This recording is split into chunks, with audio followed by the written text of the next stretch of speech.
बिस्मिल्लाहिर्रहमानिर्रहीम। अस्सलातु वस्सलामु अलैका या रसूलल्लाह। इस लेक्चर में हम इलेक्ट्रिक पोटेंशियल की डायमेंशन कैलकुलेट करेंगे।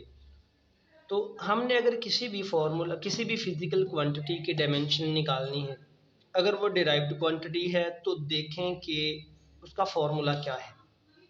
तो किसी एक क्वांटिटी के एक से ज़्यादा फार्मूलाज हो सकते हैं। हम किसी भी फार्मूला को इस्तेमाल करके उस फिज़िकल क्वांटिटी की डायमेंशन लिख सकते हैं। जैसा कि इलेक्ट्रिक पोटेंशियल है, तो इलेक्ट्रिक पोटेंशियल के लिए मैं एक फार्मूला ये लिखता हूँ। इलेक्ट्रिक पोटेंशियल को हम डिफाइन करते हैं, potential difference between two points is equal to work done per unit charge. हम इलेक्ट्रिक पोटेंशियल को डिफाइन करते हैं work done per unit charge in an electric field. और इसी तरह से एक फॉर्मूला है हमारे पास पोटेंशियल ग्रेडियंट का, that is change in potential with respect to distance is equal to electric field. एक ये रिलेशन भी प्रूव किया जाता है। तो हम इस तरह भी लिख सकते हैं, इसको मैं सिंपली ऐसे भी लिख सकता हूँ, E is equal to V over D. तो अब इस फॉर्मूला से मैं पोटेंशियल को लिखूंगा V is equal to E D. ये दो फार्मूलास हैं, एक ये वाला और एक ये वाला। हम किसी भी फार्मूला से पोटेंशियल की डायमेंशन निकाल सकते हैं, तो आंसर सेम ही आएगा। मैं इसको थोड़ा सा और सिंप्लीफाई करके आपको कंपैरिजन बता दूं। मैं इस पोटेंशियल को फर्दर ऐसे लिख सकता हूं कि वर्क को हम डिफाइन करते हैं फोर्स इनटू डिस्प्लेसमेंट, और इलेक्ट्रिक फील्ड को हम डिफाइन करते हैं फोर्स पर यूनिट चार्ज। अब आप यहाँ से अंदाज़ा लगाएं, देख सकते हैं कि ये वाला फार्मूला और ये वाला फार्मूला दोनों की सेम फॉर्म है।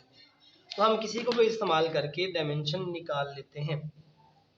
तो मैं अब बाकायदा तौर पे इलेक्ट्रिक पोटेंशियल की डायमेंशंस कैलकुलेट करता हूँ। पोटेंशियल की डायमेंशन कैलकुलेट करनी है तो मैं लिखूँगा V स्क्वायर ब्रैकेट में, और इधर आएगी वर्क की डायमेंशन ओवर चार्ज की डायमेंशन। इसको हम फर्दर लिखेंगे, वर्क को डिफाइन करते हैं फोर्स इनटू डिस्प्लेसमेंट, तो मुझे लिखनी पड़ेगी फोर्स की डायमेंशन और डिस्प्लेसमेंट की डायमेंशन, और बटे में चार्ज की डायमेंशन है।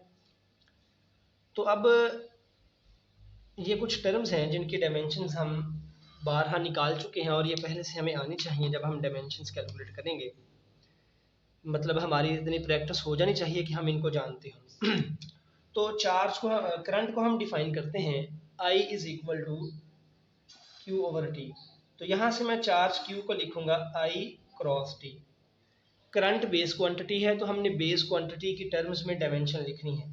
तो चार्ज की डायमेंशन होगी, करंट के लिए हम कैपिटल A लिखते हैं और टाइम के लिए कैपिटल T। तो चार्ज की डायमेंशंस हैं A T।